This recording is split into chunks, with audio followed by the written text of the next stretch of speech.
Hello, welcome to the fourth video. My name's Pepijn. In the second video I talked about medieval stoneware, and in this video I like to talk about post-medieval stoneware. This is mainly on the different production centers and the dating of them. The topic is also very useful for people who study American and Asian archaeology, or even different places all over the world, since these ceramics were traded all over the world. For instance, this Beardman jug in the middle. Now what you see before you is a selection of different types of production centers which we're gonna discuss today. The first production center we'll talk about is that of Siegburg, which continues from the medieval period into the 16th and 17th century. A new shape introduced is that of a snelle, of which this is a small piece. A complete vessel looks like this.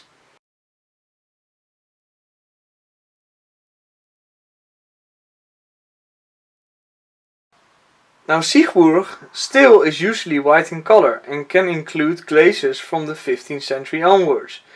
In the 16th century the vessels can still have a flamed surface. The production of Siegburg lasts until 1684.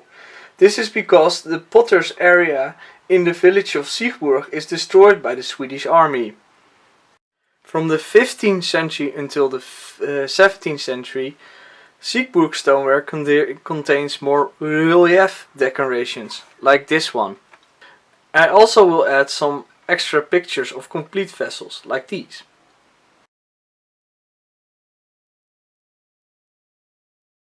We'll continue on with the production center of Aachen. Aachen stoneware is very similar to that of Raren and is mostly included with the production center of Raren. But the most different is the walls. They are namely thicker than that of Raren. Here is a picture of a complete vessel.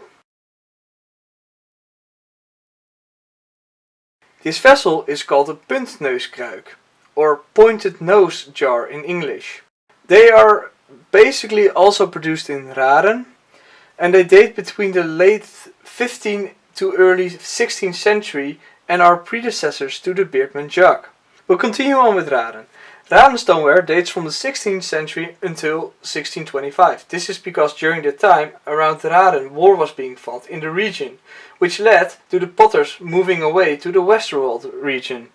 The shards mostly have a chocolate bound surface, you can see here, and can be highly decorated, or are not decorated. Pointed nose jugs are also being produced by Raren and later Beardman jugs. The later pieces can have a light grey surface with cobalt glaze, just like Westerwald, and are therefore difficult to distinguish. Very distinguished relief decoration is that of dancing peasants on jug, boerendanskruik in Nederlands. These can be brown in color, but also can have the very typical grey and blue color. Amber kindly provided a small video of her jug so that you can see the decoration. Here is the video.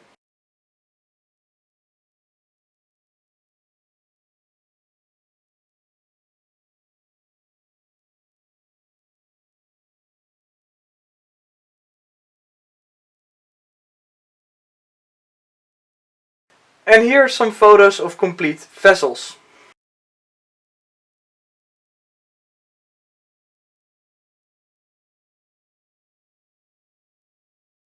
Cologne is also a production center. It mainly is known for producing Beardman jugs. Shirts usually have a brown surface treatment, known as tiger glaze, which is a salt glaze.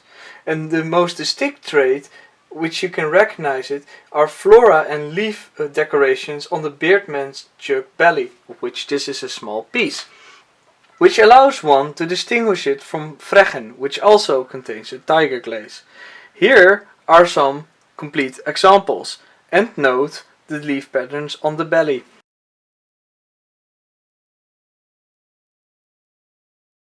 Vreggen is a production center that is located very close to Cologne.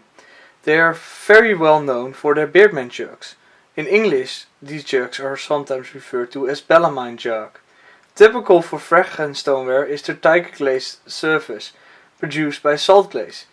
They mainly produce jugs, but not only beerman jugs, so they include ones without face mask. Beerman jugs usually include an emblem on the belly of the jug. These can be anything from a scene to the coat of arms of a city or family, in which the coat of arms of Amsterdam is a very common one. Very detailed faces date usually earlier, like the example of Cologne like you have seen before. And those are most common in the 16th century. Faces in the 17th century become more abstract, like this one here. But I also will show you a complete one.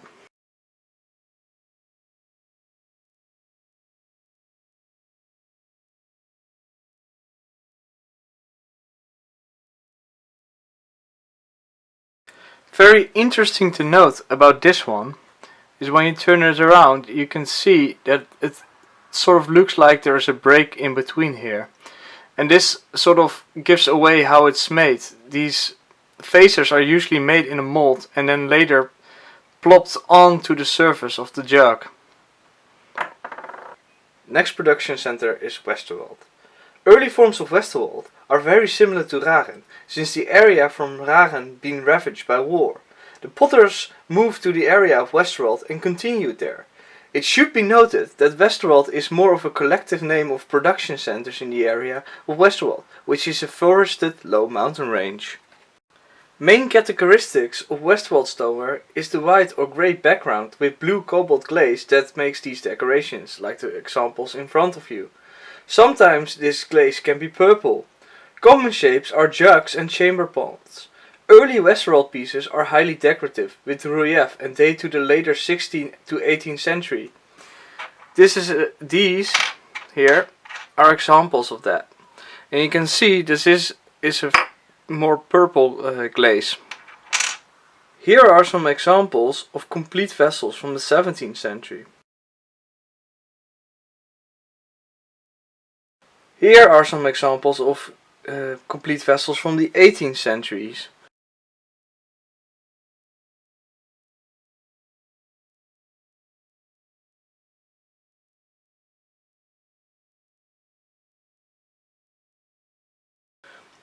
Just like this one, this is a piece of a chamber pot, that's how you can recognize it. And very typical to find as well are these pieces with blue lines. You might have recognized this type of stoneware, and that's not surprising, because it was still popular in the 19th and early 20th century, that you can actually find it quite often in thrift stores. In the Netherlands it's known as Keulse pot, Keulse referring to Cologne. That name is actually incorrect, but it comes from the fact that these vessels were traded via the city of Cologne. Today, this type of stoneware is still being produced, so you can actually find it quite a lot. Modern examples, like the jug here, usually don't have that relief decoration anymore. The two jars in the left corner that you can see are actually 100 years old and are old mustard jars, and include a sort of marking of what type of product it was. I will add some extra examples now.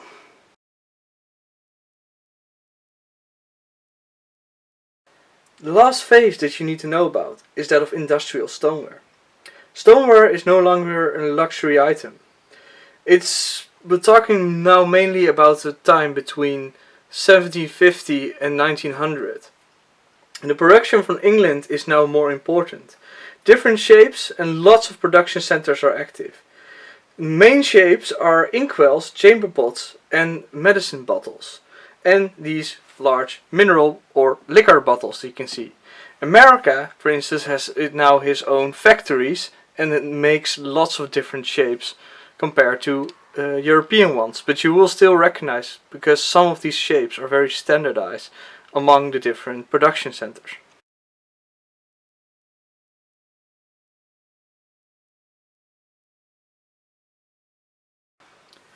I like to highlight one part of these industrial stoneware production, and that's that of mineral bottles or liquor bottles. These can be different production centers, including Westerwald, and these were produced in Westerwald from 1700 onwards and in other places from 1750 onwards. They look like the example I already showed you. Shirts of them look like this.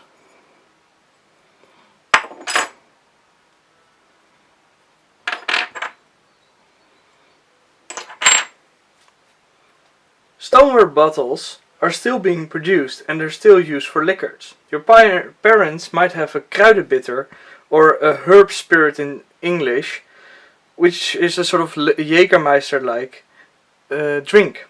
These bottles usually include some type of writing on them, which sort of shows what was inside and what the brand is.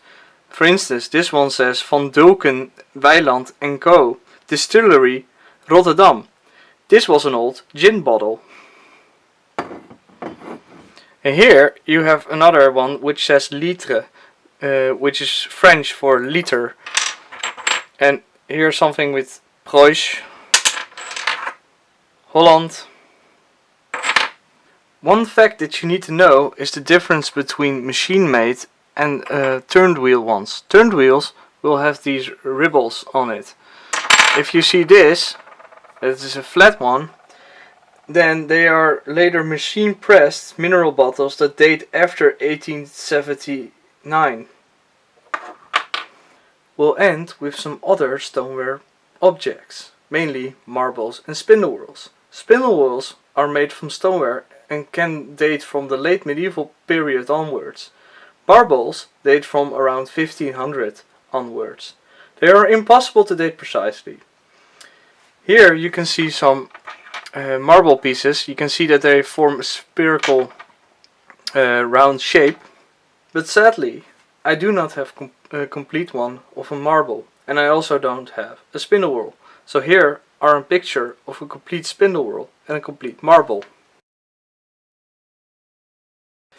I hope you learned something about the different stoneware production centers. I like to do another video on Beardman jugs and go more in depth on the different origin stories, because those are quite interesting. I hope you like it. Give a like, it helps me to show how many people are watching, and I hope you see you next video.